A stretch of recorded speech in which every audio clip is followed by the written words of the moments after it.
So hello guys, welcome back to my channel Eco Tutor. Here we will read English newspaper with Hindi explanation. So let's start. Here the title is Bangladesh PM fleas country. ठीक है, जो बांग्लादेश की जो prime minister हैं वो क्या हुई, देश से फ्ली होगी. फ्ली का मतलब होता है भाग जाना.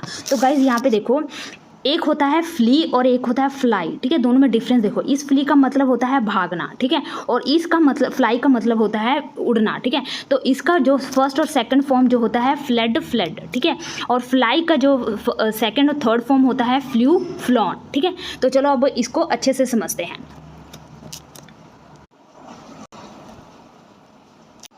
तो here is with Bangladesh descending into chaos. ठीक है, तो चास का मतलब होता है हफड़ा दफड़ी या अराजकता फैल जाना. ठीक है, भगदड़ मच जाना.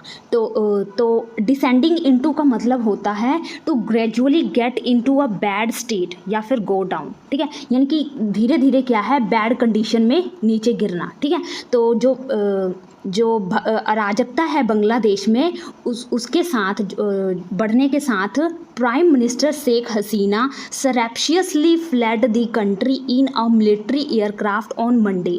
तो जो प्राइम मिनिस्टर हैं जिनका नाम है शेख हसीना, वो क्या हुई, सरैप्शियसली का मतलब होता है गुप्त रूप से. ठीक है, तो ये क्या है, एक एडवर्ब है. ठीक है, क्यों, क्योंकि ये वर्ब से पहले लगा है. जब ये एडजेक्टिव से पहले लगता तो क्या होता, तब भी एडवर्ब ही होता, लेकिन वो क्या करता है, एडजेक्टिव की विशेषता बताता. तो यहाँ पे ये क्या कर रहा है, फ्लड की विशेषता बता रहा है, फ्लड के लिए लगा है सरैप्शियसली. ठीक है, तो ये एडवर्ब है.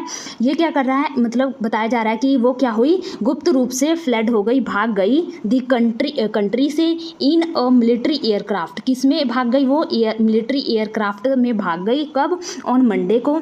And the army stepped in to fill the power vacuum. ठीक है, और जो आर्मी है उन्होंने स्टेप इन किया. स्टेप इन का मतलब होता है कदम बढ़ाना आगे की ओर. ठीक है, तो उन्होंने कदम बढ़ाया है किस लिए, फिल करने के लिए. फिल का मतलब होता है भरने के लिए. दी पावर जो सतह है, वैक्यूम. देखो गाइस, वैक्यूम का स्पेलिंग याद रखना, क्योंकि जो एग्ज़ाम है उसमें हमेशा वैक्यूम की स्पेलिंग जो है उसके बारे में मिस्टेक जो है ढूंढने के लिए आता है. तो वैक्यूम की स्पेलिंग जो होती है VACWUM होता है. ठीक है, कभी भी CC नहीं आता है. तो जो आर्मी है इसने क्या किया, जो सतह, वैक्यूम का मतलब होता है ब्लैंक, खाली. ठीक है, तो जो खाली सतह है उसको भरने के लिए कदम बढ़ाया है.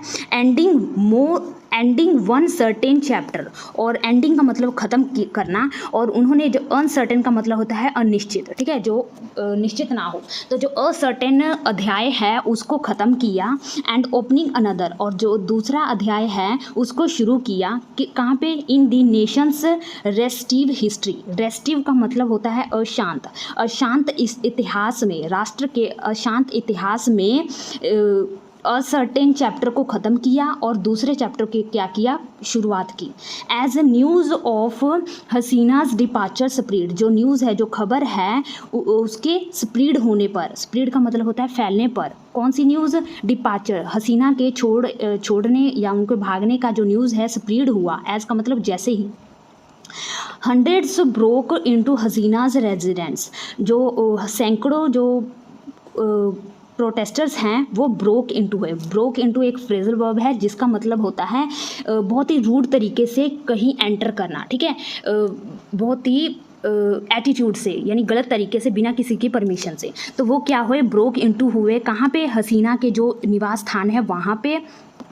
एंड वेंडलाइजिंग एंड लूटिंग दी इंटेरियर्स. वेंडलाइजिंग का मतलब होता है लूटपाट करना या विलफुल और मलेशियस डिस्ट्रक्शन करना. ठीक है, जानबूझ के या फिर बहुत ही भयावह तरीके से वहाँ पे तबाही मचानी. ठीक है, तो उन्होंने वेंडलिज्म किया और वहाँ पे लूटपाट की. इंटीरियर्स मतलब अंदरूनी लूटपाट और तोड़फोड़ की. Providing dramatic expression to the anti government protest, और प्रोवाइडिंग मतलब प्रदान करना. ड्रामेटिक एक्सप्रेशन का मतलब होता है नाटकीय अभिव्यक्ता को क्या किया, प्रोवाइड किया. किसको, टू दी एंटी गवर्नमेंट यानी विरोधी सरकार जो है, विरोधी सरकार की जो आंदोलनकारी हैं उनको. ठीक है, that have killed more than 100 people in the last 2 years, जिसमें क्या हुए, सैकड़ों लोग जो है मारे गए, ठीक है, सैकड़ों लोग से भी ज़्यादा, मोर देन, यानी कि इससे भी ज़्यादा जो लोग हैं मारे गए। ये क्या है, कंपैरेटिव डिग्री है, और कंपैरेटिव डिग्री के साथ हमेशा ही देन लगता है गाइस, ठीक है। तो इसमें क्या है, सैकड़ों से भी ज़्यादा लोग जो है मारे गए लास्ट 2 डेज, पिछले 2 दिनों में, ठीक है। At the centre of people's anger in the Hasina government's controversial quota system serving 30% jobs for families of veterans who fought the 1971 liberation war, ठीक है। तो यहाँ पे कंट्रोवर्शियल कोटा क्या होता है, कंट्रोवर्शियल कोटा का मतलब होता है विवादास्पदा कोटा, ठीक है, और रिजर्विंग का मतलब होता है आरक्षित करना, ठीक है, और वेटरेंस का मतलब होता है जो रिटायर्ड सोल्जर्स होते हैं उनके लिए लगता है, ठीक है, और लिबरेशन वार का मतलब होता है मुक्ति वाली जो युद्ध है उसके लिए। तो यहाँ पे कहा जा रहा है कि लोगों का जो गुस्सा हसीना सरकार की विवादास्पदा कोटा प्रणाली को लेकर है, जिसमें 1971 का जो मुक्ति संग्राम युद्ध हुआ था, लड़ने वाले जो दिगंज के परिवारों के लिए 30% नौकरियाँ आरक्षित की गई थी, यानी जो 30% नौकरी आरक्षित की गई हैं, इसके लिए जो उनका कंट्रोवर्शियल जो सिस्टम है, इसके लिए उनका जो गुस्सा है प्रोटेस्टर का, ठीक है। Next is with volatile crowds taking to the streets. Volatiles का मतलब होता है अस्थिर, ठीक है, यानी कि बहुत ज़्यादा मात्रा में अस्थिर जो क्राउड है, क्राउड का मतलब भीड़, अस्थिर जो भीड़ है, taking to the street, taking का मतलब होता है उतरना, ठीक है, वो क्या हुई, सड़कों पे उतरी। Some clambering on Hasina's father and Bangladesh founder Sheikh Mujibur Rahman statue, ठीक है, और कुछ जो हैं वो क्या हुए, क्लैम्बरिंग हो गए। क्लैम्बरिंग का मतलब होता है चढ़ना, ठीक है, प्रयास करके कहीं पे दोनों हाथों से चढ़ना। ऑन हसीनाज फादर यानी कि जो हसीना के पिता हैं उन पर, एंड बांग्लादेश, और हसीना के फादर और क्या है, वो बांग्लादेश के फाउंडर हैं जिनका नाम है शेख मुजीबुर रहमान। उनके जो स्टैचू का मतलब होता है बुत, जो उनका पुतला है उस पर वो क्या हुए, क्लैम्बरिंग हुए। And smashing it with hammers का मतलब होता है हथौड़े से, ठीक है। तो उन्होंने क्या किया, स्मैशिंग किया। स्मैशिंग का मतलब है उसका डिफेस करना, उसको ख़राब करना, तोड़फोड़ करना, उनको उसका क्या किया, स्टैचू का तोड़फोड़ किया हामर से in a lasting image underscoring the fickleness of history. Lasting का मतलब होता है जो परमानेंट जो ये इमेज था, इसको क्या किया, स्मैश किया, ख़राब किया, और अंडरस्कोरिंग का मतलब होता है रेखाकृत किया। दी फिकलनेस ऑफ हिस्ट्री, फिकलनेस यानी कि जो चेंज होता रहता है, जो वेरिएबिलिटीज़ यानी कि चंचलता, जो हिस्ट्री की वेरिएबिलिटी है उसको क्या किया, रेखाकृत किया। आर्मी चीफ जनरल हैं जिनका नाम है Waker uz Zaman announced that the 76-year-old prime minister has resigned. उन्होंने अनाउंस किया, घोषणा किया कि जो 76 साल की जो प्राइम मिनिस्टर हैं उन्होंने क्या किया, इस्तीफ़ा दे दिया है, रिज़ाइन कर दिया। हैज़ के साथ हमेशा क्या लगता है गाइस, वर्ब की third form. Is an interim government will be taking over. Interim का मतलब होता है थोड़े समय के लिए, टेम्प्ररी, ठीक है, जो टेम्प्ररी सरकार है वो क्या करेगी, will be taking over. Taking over का मतलब होता है कंट्रोल में लेना या उसको अपने अंडर लेना। तो इंटरिम गवर्नमेंट क्या करेगी, इस पर कंट्रोल करेगी, संभालेगी। ही सैड इन अ टेलीवाइज्ड एड्रेस। तो उन्होंने ये सब कब कहा, एक टेलीविज़न में संबोधन में ऐसा उन्होंने कहा। अमिड फीवरिश स्पेकुलेशन, अमिड का मतलब बीच में, तो जो ये कमज़ोर यानी फीवरिश कंडीशन थी, हालात थे, उसमें उन्होंने कहा about where Hasina was headed, और हसीना कहाँ जा रही है, इसके बीच उन्होंने क्या कहा, एक टेलीविज़न में उन्होंने ऐसा कहा कि अब जो इंटरिम गवर्नमेंट है वो इसको संभालेगी। आई एम टेकिंग और रिस्पॉन्सिबिलिटी, और जो जामान हैं वो कह रहे हैं कि मैं क्या करूँगा, अब रिस्पॉन्सिबिलिटी, जो देश की जो रिस्पॉन्सिबिलिटी है वो अब मैं हैंडल करूँगा। प्लीज़ कॉपरेट, मेरे साथ कॉपरेट करें, जामान ने ऐसा कहा। Signalling the end of the Hasina's 50 years old power run, और उन्होंने सिग्नलिंग किया। सिग्नलिंग का मतलब होता है संकेत करना, ठीक है। तो उन्होंने संकेत किया कि जो हसीना का 15 साल का जो सत्ता पर या शासक का जो 15 साल का जो शासन था उसका जो अंत है वो हो गया है, ऐसा उन्होंने संकेत करते हुए कहा। Next is the army chief said he had met political leaders. और जो आर्मी चीफ हैं उन्होंने कहा कि वो क्या है, मेट का मतलब मिलना, वो क्या है, मिले हैं पॉलिटिकल लीडर से। एंड टोल्ड, और उनसे बात की है, the army would take over responsibility for law and order. Law and order यानी कि जो कानून और व्यवस्था है उसकी जिम्मेवारी वो जो आर्मी है वो टेक ओवर करेगी, संभालेगी। हाउ एवर, हालांकि there were no leaders from Hasina's Awami League party at the meeting. However there were किसके अकॉर्डिंग लगा, लीडर्स के, ठीक है। तो वहाँ पे क्या था, कोई भी लीडर्स नेता नहीं था। कौन सा नेता, हसीना का जो अवामी लीग है, अवामी लीग पार्टी का कोई भी नेता वहाँ पे नहीं था एट द मीटिंग में। Next, as protest spiralled across the country. और जो ये आंदोलन है वो क्या हुआ, स्पायरल्ड हुआ। स्पायरल्ड का मतलब होता है फैलना, ठीक है। तो ये क्या हुआ, स्पायरल्ड हुआ, फैल गया, इंक्रीज़ हुआ, ठीक है, बहुत ही तेज़ी से इंक्रीज़ होना स्पायरल्ड का मतलब। तो ये कंट्री में पूरी तेज़ी से फैल गया। The army chief said he had asked both the army and police not to. और जो आर्मी चीफ हैं उन्होंने कहा है किसको, बोथ मतलब दोनों को, बोथ के एक और ग्रामर का रूल्स यहाँ पे गाइज, कभी भी बोथ के साथ गाइज एंड आता है, ठीक है। तो बोथ आर्मी और जो पुलिस हैं इन दोनों से कहा, क्या कहा, नॉट फायर एनी शॉट्स, यानी कि फायर ना करने के लिए कहा।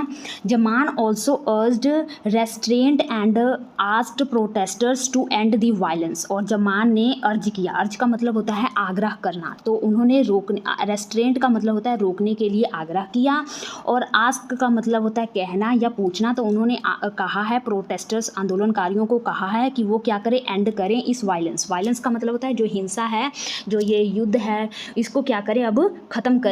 ही वोड justice for all the people. वोड का मतलब होता है शपथ लेना, कसम खाना, ठीक है। तो उन्होंने कसम खाया है किस लिए, न्याय के लिए, फॉर ऑल द पीपल, सभी लोगों के लिए, न्याय के लिए उन्होंने क्या किया है, शपथ लिया है।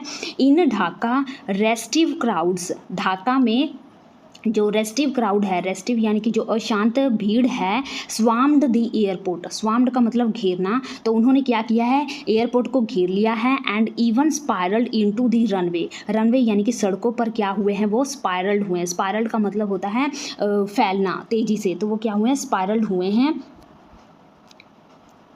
Next, the Indira Gandhi cultural centre, जो इंदिरा गांधी कल्चरल सेंटर है, ठीक है, इसके साथ आर्टिकल दा लगा है। क्यों गाइज, क्योंकि क्या है, ये एक सेंटर है जो स्पेशल है, खास है, ठीक है। तो इंदिरा गांधी कल्चरल सेंटर जो है इन दी सिटी में, इस सिटी में धानमोदी एरिया, कौन सी सिटी में, धानमोदी एरिया में जो इंदिरा गांधी का कल्चरल सेंटर है वॉज डैमेज का मतलब होता है ख़राब करना, डिमोलिश करना, ठीक है, उसको ख़राब किया है।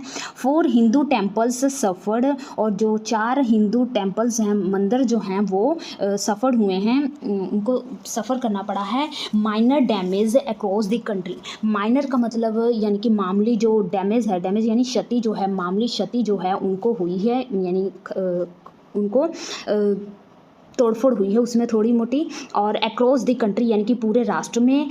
आई witnesses and community leader said, eyewitness यानी कि जो इस घटना जिसने इस घटना को क्या है अपने आंखों से देखा है, तो उन्होंने, और कम्युनिटी लीडर ने उन्होंने कहा। नेक्स्ट इज दी बांगा बंधु मेमोरियल म्यूजियम, इसके आगे भी देखो गाइज दा लगा है, ठीक है। तो ये क्या है, बांगा बंधु जो मेमोरियल म्यूज़ियम है, म्यूज़ियम तो आपको पता ही है जहाँ पे जो स्पेशल जो ऐतिहासिक चीज़ें हैं उनको संभाल के रखा जाता है, ठीक है। तो म्यूज़ियम जो है डेडिकेटेड टू मुजीबुर रहमान, जो डेडिकेटेड है, डेडिकेटेड का मतलब समर्पित है, किसको, जो मुजीबुर रहमान हैं उनको समर्पित है। हु किसके लिए लगा है, रहमान जी के लिए। Was assassinated along with his wife, assassinated का मतलब होता है उनकी हत्या करना, मार डालना, ठीक है। तो उनको मार दिया गया था अलॉन्ग किसके साथ, विद हिज वाइफ के साथ, और देयर 3 सन्स, उनके 3 बेटों और उनकी पत्नी के साथ उनको क्या किया गया था, मार दिया गया था। वाइल सर्विंग एज, वाइल मतलब जब, सर्विंग एज प्रेजिडेंट इन 1975, जब 1975 में वो क्या कर रहे थे, प्रेजिडेंट के रूप में सर्व कर रहे थे, सेवा कर रहे थे, वॉज ऑल्सो वेंडलाइज्ड। वॉज किसके लिए गाइज लगा है, यहाँ पर सब्जेक्ट कौन सा है, दी बंगाबंधु मेमोरियल म्यूज़ियम, ठीक है। बाकी तो ये जो है ये इसके बारे में एक्स्ट्रा इन्फॉर्मेशन दी गई है। तो जो बंगाबंधु मेमोरियल है इसको क्या कर दिया गया है, वेंडलाइज कर दिया गया है, यानी कि इसको नुकसान पहुंचा दिया गया है, तोड़फोड़ कर दी गई है। Next is Hasina and her sister Sheikh Rehana had survived the purge as they were abroad. और जो हसीना हैं और उनकी जो सिस्टर हैं शेख रेहाना, वो क्या हुई, सर्वाइव्ड यानी बच गई, दी पर्ज, ये पर्ज यानी कि जो ये हुआ था, उनके पेरेंट्स को मार दिया गया था, उस घटना से वो क्या हुई, बच गई। एज, क्योंकि एज का मतलब होता है जैसे भी, या फिर एट द टाइम, ठीक है। तो उस समय वो दे वर अब्रोड, वो क्या थे, दे किसके लिए लगा है, रिहाना और उसकी सिस्टर हसीना के लिए, ठीक है। वो क्या थे, वर अब्रोड थे। अब्रोड का मतलब होता है विदेश में थे। Hasina then spent 6 years in exile in India. Hasina ने देन मतलब फिर हसीना ने क्या किया, स्पेंट किया। स्पेंट का मतलब समय बिताना। 6 year का जो समय है उन्होंने बिताया कहाँ पे, इंडिया में, इन एग्जाइल। एग्जाइल का मतलब होता है अपनी कंट्री से दूर रहकर किसी और कंट्री में रहना, ठीक है। तो वो क्या है, 6 साल इंडिया में रही। The home of doctor Wajid मियाँ हसीना हस्बैंड। और जो होम है, होम किसका, डॉक्टर वाजिद मियाँ, जो क्या है, हसीना के हस्बैंड हैं। Was not spared either. Spared का मतलब होता है बचना, ठीक है। तो वो भी जो है नहीं बचा, कहाँ, किससे नहीं बचा, in the vortex of the violence on Monday. जो मंडे को वायलेंस जो हुआ, हिंसा जो हुआ, उसके जो वर्टेक्स का मतलब जो ये भंवर था, इससे वो नहीं बचा। लोकल रिपोर्टर सेड, ऐसा लोकल रिपोर्टर्स ने कहा। तो this is the news guys. I hope you like this video. If you like this video then do thumbs up and subscribe my channel. Thank you for watching.